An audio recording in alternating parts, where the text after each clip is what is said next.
Welcome to the CANA Connection Podcast. On today's podcast, it's a special CANA eSports edition where we're talking with Sari Kitelyn from Full Sail University. Our host, Rob Cranston and Jack Murray, have some great questions for her. So, without further ado, let's get into the show. Yeah, thanks, Koa. Good to see everybody today. Sorry, so great to see you. Thanks for joining us today. We've got an exciting podcast here for our folks in the audience about a whole dynamic and continued momentum in the world of esports and e-gaming. And we are just delighted to have you here. You are the director of esports and project development at Full Sail University in Orlando. Mm-hmm. Tell us all about that. Awesome. Well, for those that are not aware of Full Sail University, it's a university that specializes in degree programs in entertainment, media, arts, and technology industries. So all of our degree programs are really focused to supporting the entertainment industry.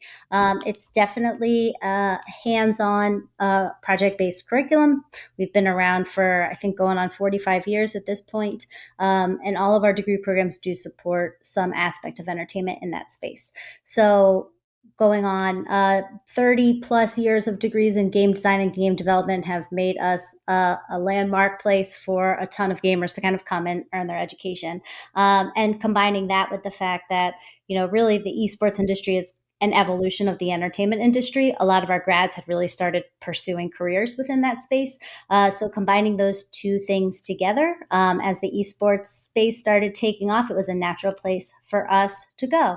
I've been with Full Sail going on 16 years at this point. And my background is in law and project development. So I always used to say, if there was something that the organization wants to do, but there's not strategy or resources or direction or anything associated with it, it would come to me. Up to this point, my entire career has really been building these brand extensions and brand initiatives from the ground up. So everything from bringing us to a full university status, which we pursued that in 2007, to bringing degree programs online and online education, to really just the evolution of everything that's kind of being taught in this space. My role at the organization has always been to develop those new avenues and new brand directions that we'd be going into. And starting in about 2015, that world was esports. The concept of esports was already prevalent and people were competing themselves. But from the collegiate space, it wasn't really formal at this point. We had students all around the organization that were really playing other schools themselves and were really kind of getting that whole ball started.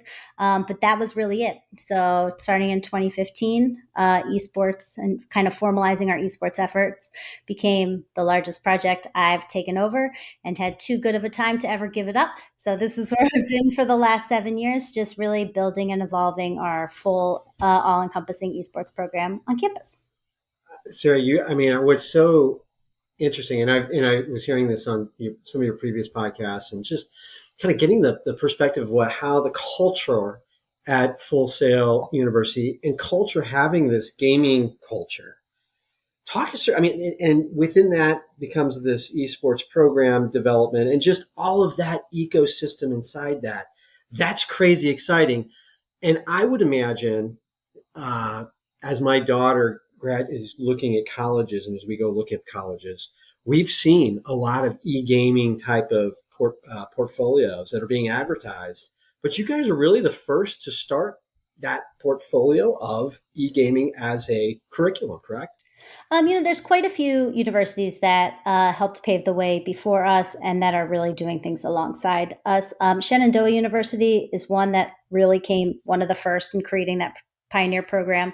And there's quite a few schools that kind of went into that formalized approach. Everybody is sort of taking it in their own distinct direction and the direction that works for them. For us in particular, what we had noticed, we have our business degree program is an entertainment business degree focus for a business degree that's within the entertainment industry.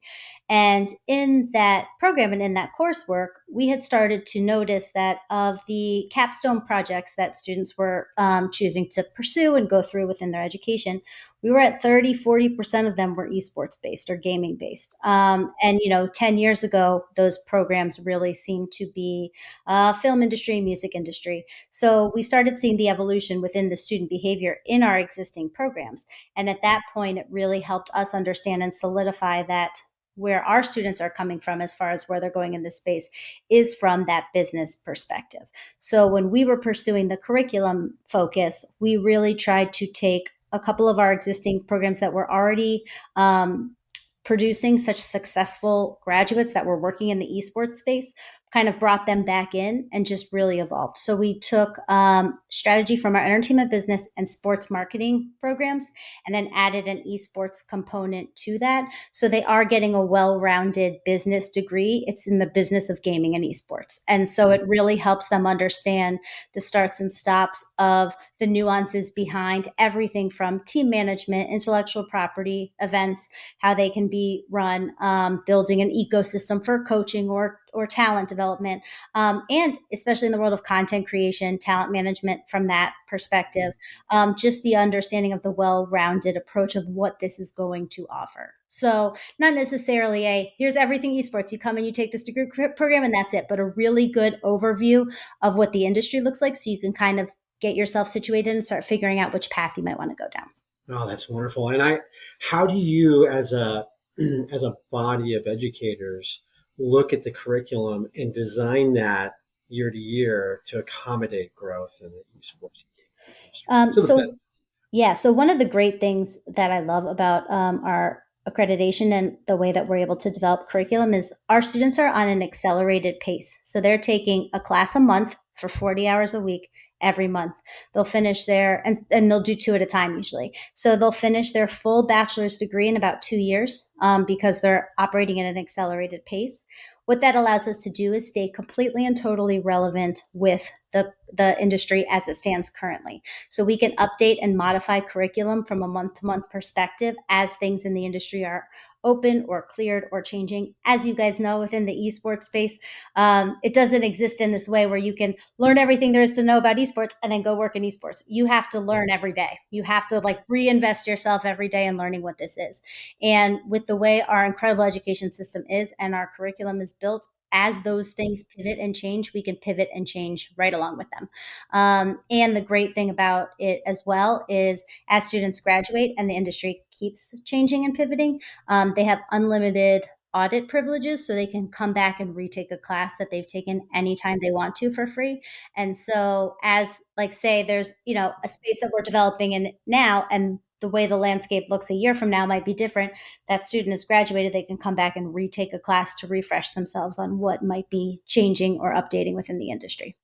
Yeah, and as part that is really fantastic, and part of that that continued development inside the ecosystem of the industry itself, the esports and gaming industry, is actually playing the games and competing and being into this dynamic situation sets that allow for teams to work together, individuals to get different metric sets they're built on gaming strategy. But I love the tabletop gaming perspective. And part of what we do at CANA has us looking at, I say some of our work has been historically wargaming. So wargaming being tabletop exercises. So working through those scenario-based outcomes in operations and logistics and you name it. But for you guys, what is incredible, I want to get to is this thing called the Fortress. And I think that world, right, creates that ecosystem. Again, I'm using ecosystem, but those lanes of opportunity to really stretch in what industry best practices have, right? So tell us about the Fortress. Yeah. Sure. So the Orlando Health Fortress is our on-campus esports arena. Currently, it is the largest esports arena on a college campus in North America. It is also primarily a classroom. And so that's the thing that we always try to explain as people are coming in. Show production and touring and film programs are our bread and butter. It's some of the oldest programs that we've had here, and that's what our students are learning to do. So by creating an arena that reflects what you see in the real industry, as students are able to work on these to produce events and put on events while they're students, as they graduate, they've already worked in a space that will be indicative of the Dream Hacks or PAX East or anything big that you see that's out there. They're equipped and they're ready to roll to work in that space. Everything from our graphic design program for the LED displays and everything that we have to OBS, graphic overlays, everything from film production, the entire front of house show production, and even just setting up and understanding how these events operate. So students from all programs get to kind of come together and work through those, whether they are internal events that we'll do for our community, which we do a bunch of those a year, or we have a lot of really great clients that will come in and hold their public events, and our students get to work them. So our students are getting to graduate saying, I worked on the Red Bull Conquest event, and I was the lead TO for this, and to be able to have that lets them go into that space, or they're working JIB for huge events, and being able to have that experience is pretty phenomenal. And so for us, we use it in a multifaceted way. Primarily a classroom, so students can really learn in that space. Then we do bring in client events that we'll work in partnership with to both put on their event and have our students get that kind of experience. And then we also use it to host community activations, ways to bring our gaming community together, and everything of the sort. And in each and every aspect, our students are getting that hands-on experience under the guidance of faculty that will also work in that space. And a lot of our partners will bring in professionals that are working in that space that they can shadow and kind of work underneath. And so it's really been awesome. We've had some really spectacular events. A couple months ago, we were able to host the Special Olympics National Games, the first ever time they had esports associated with the National Games. And cool. It's just awesome and heartwarming and incredible all around, and just a really cool experience. Got to air on ESPN and have give Rocket League the visibility that some of our more traditional sports might see, and then again, our students were able to work the entire event start to finish. So we have casters from the Dan Patrick School of Sportscasting, which we have on campus. They're casting this event that's showing on ESPN, and they're able to get that visibility. And they get full training and vetting. All cam ops were students. All TOs were students. Everybody setting up gameplay and game tech were students. And we even had students for that event serving as unified partners. So to each team, and Rocket League had 2 members with intellectual disabilities and 1 without, that they played together on a team of 3. And our students were able to represent as the unified partner for the Special Olympics athletes and kind of help them navigate the tournament. And they had a great time. It was really, really a great experience. And we love being able to host things like that here in the space. We did a youth esports really huge organization called XP League. They did their North American finals on campus, which allowed all of our students to work in everything from, the organization of the spot, a lot of observing, a lot of just general logistics, and really just understanding how the space comes together. And a lot of them are getting jobs out of these experiences that they've been able to have from our clients. So it's a really great program, and it's a really great funnel that we have. Oh, what a great explanation. All right. So I'm going to flip over some questions to my co-host, the great Jack Murray. Jackster, go ahead, buddy. Awesome. Thanks, Rob. And hey, Sari, it's great to see you again. And we just want to congratulate you on joining the NACE Board of Directors recently. For those of you that don't know what that is, the NACE is the National Association of Collegiate Esports, basically the NCAA for esports. So although you just recently joined, could you give us some insight on some of the barriers or obstacles that the NACE or collegiate esports in general is currently facing?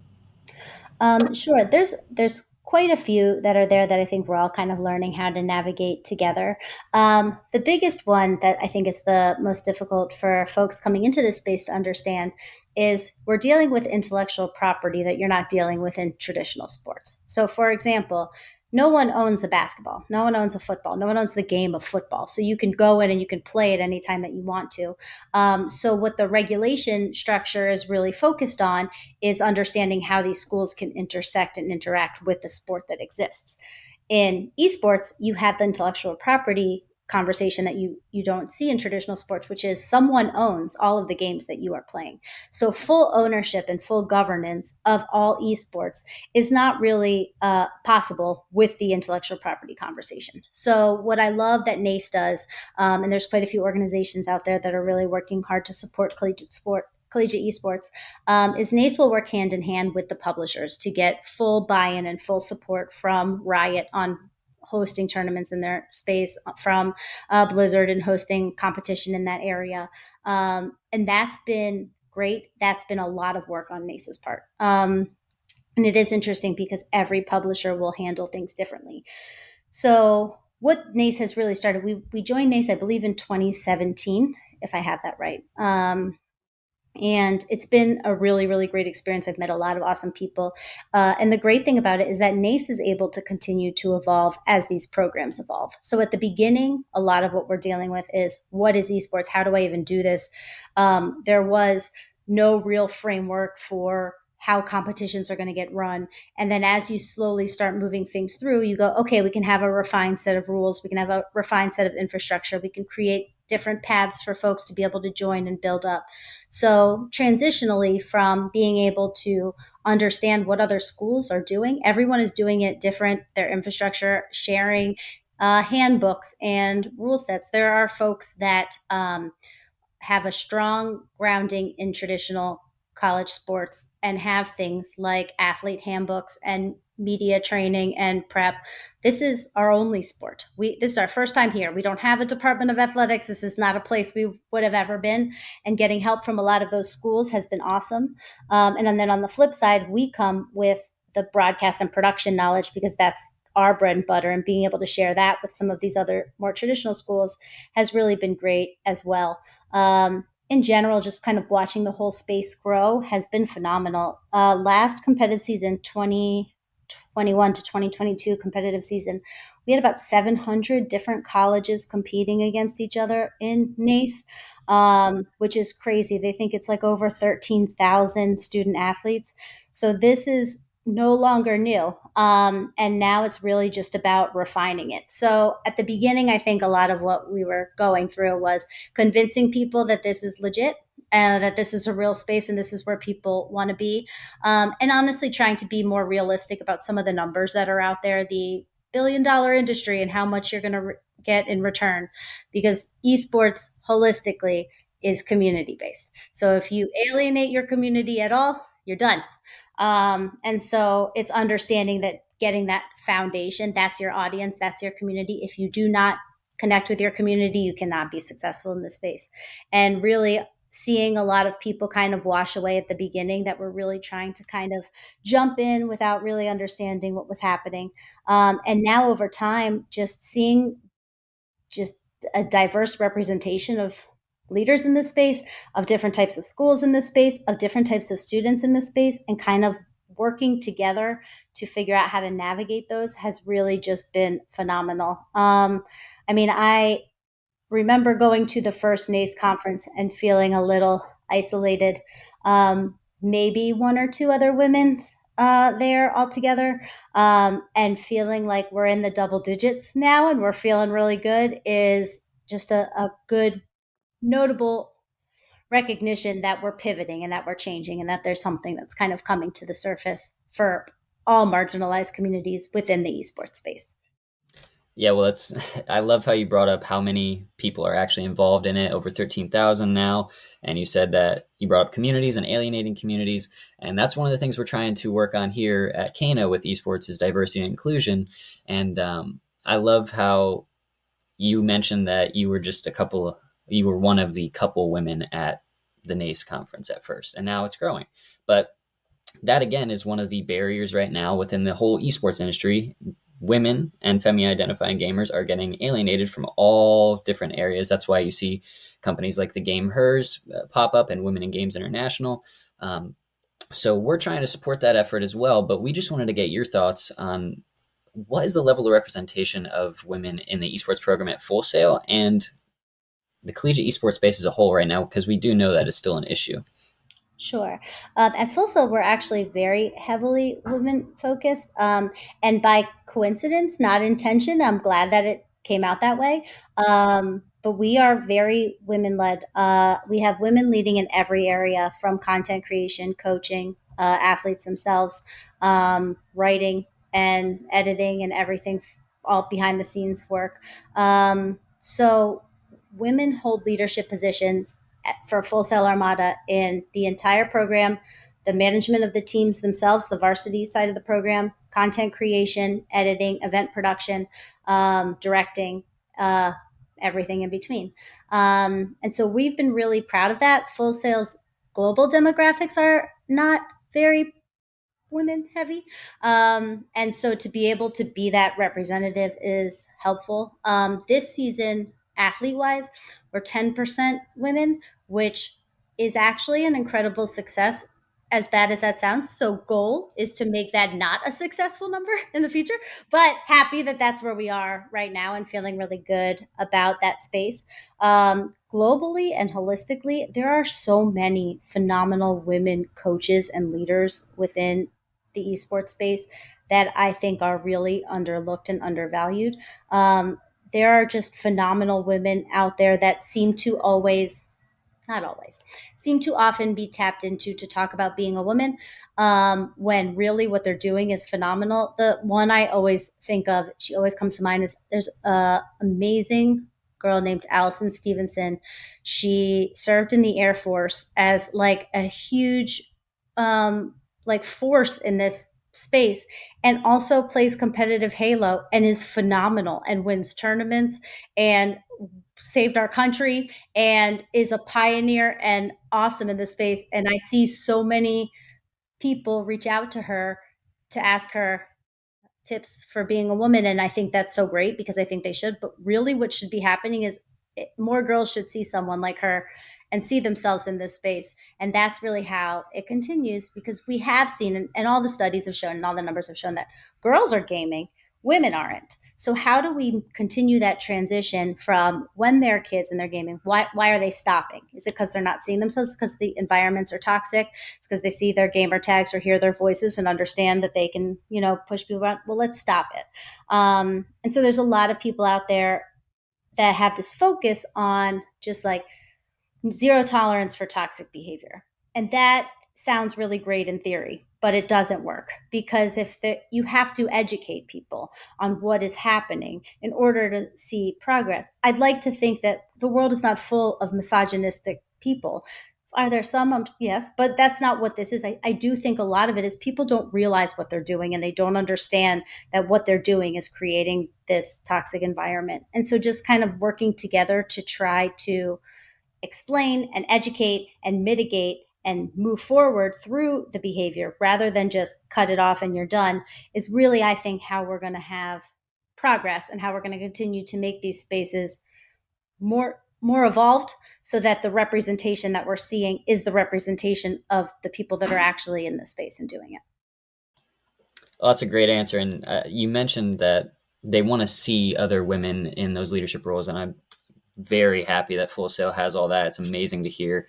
But you mentioned how it's all fragmented right now, from the girls going to professional, and there's really esports in general doesn't have a specific pathway to pro as traditional sports have, but it's even harder for the girls and the femi-identifying gamers for it, even though they represent almost 48% of all gamers. But they don't have to go into professional gameplay. They could go into jobs, and that's exactly what Full Sail is doing, and I am very happy to hear that again. But what I'm trying to get at here is that there's recruitment platforms out there for esports, yes, but you mentioned toxicity, and that drives a lot of women away from these recruitment platforms, or they're just intimidated by seeing 2 out of 500 people on the platform being women or girls. So is there value, in your opinion, added in having an esports job and player recruitment platform exclusively for women, a community for women only? I would think there are a lot of marginalized groups that are experiencing what women are experiencing. So I think the concept is really good, but we do need to expand beyond women. There's a severe lack of Black and people of color content creators. You just don't see them. They don't get as much recognition on Twitch. They don't get as much notability or notoriety in what it is that they're doing. And there should be no reason for that. And I think we see that in a lot of different communities. So globally, I think, yes, there should be better support for all marginalized voices, including women, but we can't stop at women, especially the transgender community is dealing with it the worst, quite frankly, right now. And as being in the collegiate space, it's something that you really have to work hard to protect, because as someone leaves from home and is able to start in college and they move away and they're like, this is what I want to do and this is where I want to be and this is my life, they can finally be themselves for the first time ever. They're able to really start over and embrace who they are. And I know for a lot of us in the esports, we're not necessarily trained in how to help manage that. But in the esports space, we're seeing a lot of folks that are transitioning during it, and they're struggling with things like their voice not matching their appearance when they're going through the transition, and they're getting bullied for things like that. And so globally, it's understanding and supporting all marginalized communities. It's knowing that women means all women, that includes anybody that identifies as a woman, women of color, women that are in this space, all supporting women. People of color includes all people of color, no matter what gender that they align with and where they identify, all people of color. And so it's globally trying to open up the marginalized groups that we can all come together to support each other, rather than really trying to break off what these are.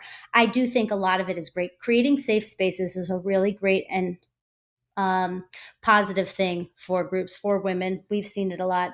There just has to be an afterthought. So you've created the safe space, and now what? Because eventually we got to go back into general population, and how are we going to be able to survive? So as long as these safe spaces and these safe opportunities and these safe communities are giving people the guidance that they need to continue through the industry, then we'll start seeing progress in the industry as well. That's just an amazing answer. And I mean, you mentioned that education as well in safe spaces, education on these safe spaces, not just blocking out zero tolerance, because they don't learn, they can't learn that way. So one more question before I pass it back over to Rob, is that we know that education, like you just mentioned, and education within esports is such a huge barrier in itself. Everybody's still learning. We need to learn every day, like you mentioned earlier in the podcast. It's not something that you can just teach and then throw them out in the world. It's always evolving. And we also noticed your work with COPE, the Coalition of Parents in Esports, such an amazing industry there if anybody wants to go look them up and learn more about them. But in what way, with your knowledge of the industry and work with COPE, can more data and data analytics help support the effort to increase and enhance the education on esports? Oh, that a tremendous amount. I would absolutely love, and I think the entire industry needs more insight and focus in the analytics perspective. We are built on a foundation of people's opinions, and that is sweet.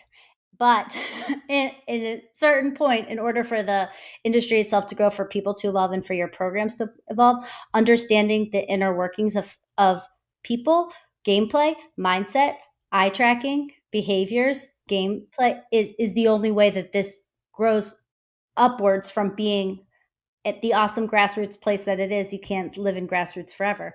And having a real understanding of the audience that you're talking to and what it is that they're doing and their behaviors is how you can proceed. And that, I think, is one of the biggest holes in the esports space right now, is really understanding behaviors and being able to put research to support those behaviors.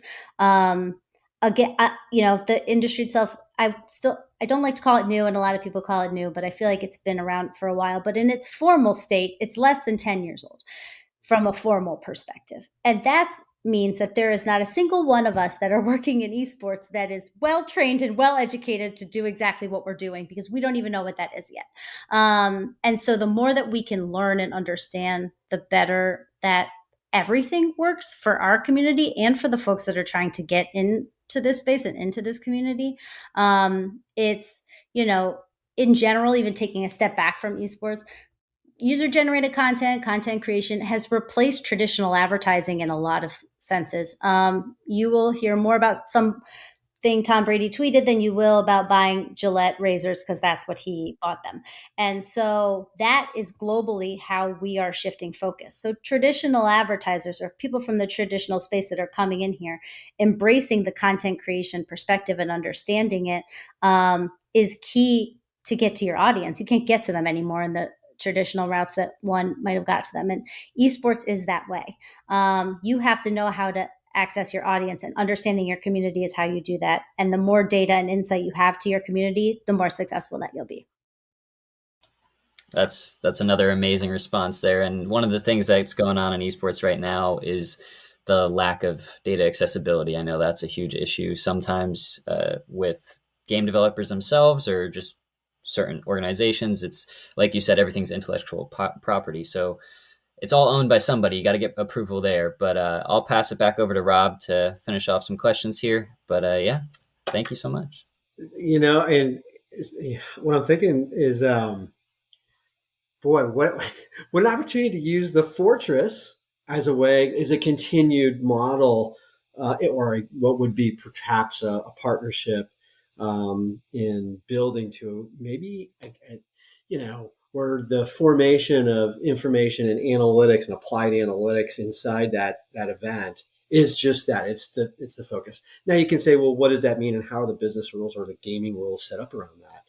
But what we're seeing, and Sari, what I've seen is you got a lot of again in the venture space, a lot of startups that are, that have got, again, beautiful, wonderful ideas. They've got these fundamental connectors and or technologies within that they're building to, but what they lose focus on is their solvency, right? And my concern for the industry continues to be making sure that, not necessarily making sure, it's just that risk. So in that risk, it's how many are really funded, and are they funded by whom and what population, and is that concentration and focus on them to grow? And we knew the upside, billions of dollars of upside opportunity, right? So, but partnerships and getting into partnerships, is like that to me continues to be that method of funding. And so let me ask you the question of, inside the Full Sail partnership model with companies like CANA, how do you guys build upon that? Because that gets into the platforms, perhaps, of then those that are looking at opportunity, jobs. Sure. Yeah. So for us, it's interesting because you're spot on with the way these startups are working and how their capital. There are so many folks that come in hot, burn through all their capital, haven't really established any sort of connection with their audience, and then they're done. And we keep seeing it all the time. We see it in Collegiate even as well. It's like people get capital. They're like, I've decided to start a thing, but nobody's paying attention. You spent all your money. You have no revenue coming back to you because you've built no model that incorporates revenue. And then they'll try to charge $5,000 to enter into a tournament. And you're like, and you lost it. And that you're out, And so that is interesting. We get a ton of, outreach from different organizations that are trying to break into esports. And honestly, the biggest turnoff for me when I hear those folks is right away, I can always tell whether they know or whether they don't. If someone tries to pitch me on the value of esports, I'm out, because that means you didn't even Google anything or even look at all in the right way. We are past the point of being able, if you're trying to get into the esports industry, we are past the point of you being able to identify up and coming possibilities as a sales tactic. You're 7 years ago at this point and a little bit too late. So for us, what we look at for partnerships is our constant connection to improving industry-wide. If there's something that we can contribute to or connect to that can help really make an impact and improvement industry-wide, that's what we focus on. We don't necessarily focus specifically on collegiate partnerships or partnerships specifically for our teams, because for us and our program, and all programs are different, once students graduate, they're likely ending their professional esports career. And so all of the work that we would do with the athletes themselves that contribute back into the collegiate gameplay, our students don't necessarily get to benefit from it, and the industry itself is not necessarily getting to benefit from it. So we always try to have something that can kind of come in line with things moving forward. So example is we have a partnership with Orlando Health, which is a major hospital chain locally to our area.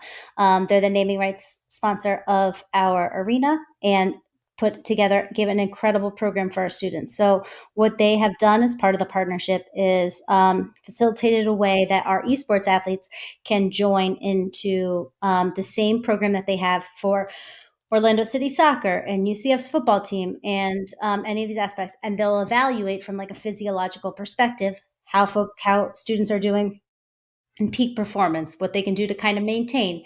The Orlando Ballet goes through the same program that our gaming athletes will go through, which is really, really cool because it allows students to understand a baseline of, okay, I'm feeling really good. Now I want to improve. How do I do that? And they work on everything from wellness behavior and, process and the details of like how you hold a controller and better scripts for sports medicine. But that's something that being able to participate in it doesn't just affect the now, it affects the future. And that's really what the focus is for us. So we have a UX lab on campus it's next door to the Fortress. And we have an amazing, the guy that oversees it is Dr. Sean Stafford, and he's amazing. And he's worked with us a ton during we did eye tracking during tryouts, just to kind of he wanted to start seeing something and seeing if it could come about. He's trying to work on something that's got wearable technology and how that can really help support what athletes are doing moving forward. So holistically, would love to just get a little bit further into that of being able to leverage what we're doing to something that can improve the industry and help those coming behind us, especially if it helps the scholastic space, the K through 12 space. Would love to be able to join and support in any aspect there. But that's really for us is we're not every program is different. For us, we're not looking for the type of research that we can apply immediately to our competitive teams. We're looking for being able to be involved in something that will kind of push the industry itself forward, the knowledge that we can receive that can then go back into the space to continue to improve it. Fantastic. For those out there, that's Sari Kitelyn. And I tell you what, thank goodness we have leaders like you that are in the industry pushing us forward. And I can't wait for those out there, and for us especially. We look forward to maybe being a member and get invited down to the Fortress, check it out, and be part of a next maybe a tournament. But this is so fantastic to have you on. Excellent discussion across the board. We want to have you back, and we can get into some other agenda items. But I think in general, what a culture you've been building at Full Sail, and congratulations on that. Well, thank you so much. We would love to have you guys come and visit. It's really nice, especially in the winter when you're tired of the weather. Just come see us. It's a really good time to come to Orlando. We've got a lot going on. We'd love to just kind of show you around and see what more we can do together. Truly, we are going to come down. Jack, we got to get down there, and subject to your availability. Yeah, for sure. We can kind of throw on some dates and figure it all out on the back end. Sure. We'd love to bring you down. I can even introduce you to Sean at the UX lab as well. I know he'd probably be super happy to meet you guys and really go through that. Mm-hmm. One of the things that we love to when we get as we kind of we get down there and talk about is this world of how we want to bring eSport education and then jobs works into the dynamic of smart cities, and how that ecosystem works, and just information and educational platforms that are available. That's cool. And we're doing that in San Diego. We're building actually to the EV infrastructure. We're designing that first in that space of unmanned system movement of things. But we want to bring this platform into the discussion and then where it fits. Sure. That makes sense. That's awesome. One last thing. Where can people reach you? I'm super active on LinkedIn. Just look me up, Sari Kitelyn. I'm also on Twitter, but it's really just a lot of tweets about random things my 8-year-old says that kind of blow people's minds. But you could still find me. It's SM as in Mary, ANKUTA on Twitter. And you can always find Full Sail Armada on Twitch at twitch.tv/Full Sail Armada. See all the action and what we're doing. Awesome. Thank you very much. All right. Big thanks goes out to Sari Kitelyn, Rob Cranston, and Jack Murray for being on this episode. If you are interested in additional episodes of the CANA Connection Podcast, head on over to our website at canallc.com. You can also find our podcast on our YouTube channel and most of the streaming podcast platforms like Apple Podcasts, Google Podcasts, and the others. Spotify, not to name just a few, but this is COA reminding you to analyze, assess, and execute, and we'll catch you next time.